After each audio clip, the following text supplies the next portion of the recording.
महाराष्ट्र।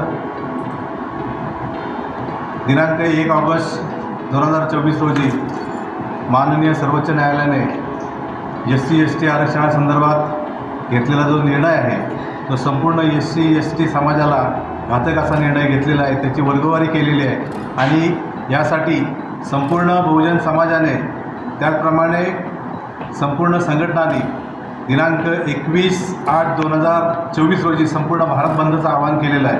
तर या ठिकाणी रिपब्लिकन पार्टी ऑफ इंडिया त्याचप्रमाणे बहुजन समाज पार्टी या राजकीय पक्षाच्या वतीने दापोलीमध्ये बंदचं आवाहन केलेलं आहे आणि या बंदसाठी संपूर्ण दापोली बाजारपेठ, रिक्षावाले त्याचप्रमाणे व्यापारी यांना आम्ही आवाहन करतो की दापोलीमध्ये बंद दिनांक 21/8/2024 रोजी ठेवावा आणि आम्हाला सहकार्य करावं। कारण ज्यावेळी मराठा आंदोलन झालं त्यावेळेला संपूर्ण आमच्या राजकीय पक्षाने त्यांना पाठिंबा दिलेला आहे। त्याचप्रमाणे ओबीसी आरक्षणाला देखील आमच्या राजकीय पक्षाने पाठिंबा दिलेला आहे। तर हा पाठिंबा संपूर्ण बहुजन समाजाला तुम्ही दिला तर तो योग्य असा न्याय दिल्यासारखा होणार आहे। म्हणून मी रिपब्लिकन पार्टी ऑफ इंडियाच्या वतीने संपूर्ण दापोलीच्या जनतेला आवाहन करतो की दिनांक 21/8/2024 रोजी भारत बंदचं आवाहन जे केलेलं आहे त्याला आपल्या दापोलीतून चांगला प्रतिसाद द्यावा अशी मी कळकळीची विनंती करतो। जय हिंद।